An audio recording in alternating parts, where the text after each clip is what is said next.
La quinta corsa è una seconda tris, una prova per cavalli anziani, anzi di 5 e 6 anni. Sono due ritiri, quello di Aquila e quello di Amos Rab.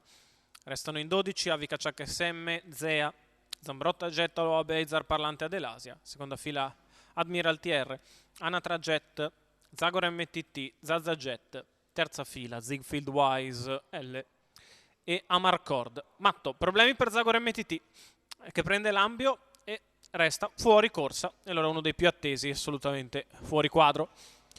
Si parte con Aloha Bay velocissima, cerca di scavalcare Zea che prova a rientrare con l'imbocco della prima curva.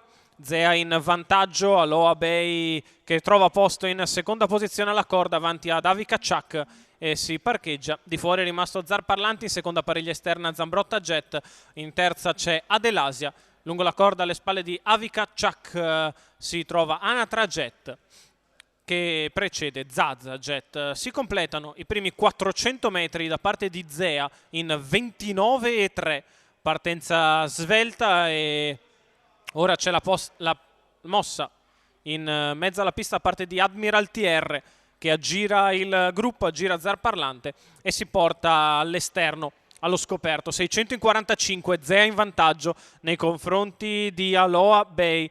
Poi Avica Ciak SM, Admiralty R di fuori, muove, fa la seconda pariglia Anatra Jet anticipando Zar Parlante, viene in terza ruota Zambrotta Jet anticipando Ziegfeld Wise L che è ultimo in quarta ruota.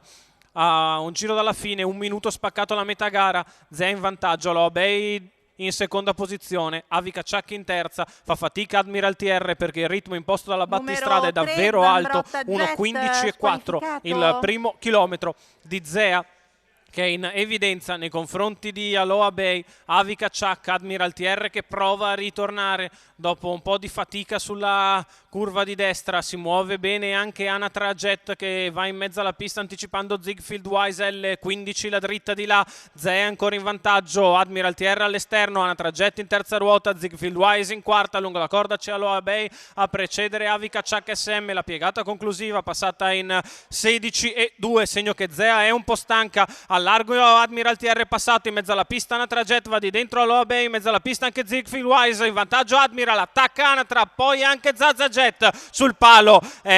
Anatra Jet a venire a vincere nei confronti di Admiralty R, mentre per il terzo posto forse Zaza Jet è riuscita a bucare Ziegfeld Wise L, ma bisogna ovviamente andare del giudice. 1:15,4 ragguaglio cronometrico, il successo di Anatra Jet, Davide Angeletti che la pennella al palo per la scuderia Gennaker ai colori. Il successo della figlia di Igor Font che vince in maniera chiara. Al secondo Admiralty R, al terzo posto è Zaza Jet per il successo davvero bello da parte di Anatra Jet, percorso pennellato da parte di Davide Angeletti che prende tutte le schiene giuste, segue Admiralty R, anticipa Ziegfeld Wise, in arrivo viene a passare, vincere 9, 7, 12, l'ordine d'arrivo molto probabile della quinta dall'Arcoveggio.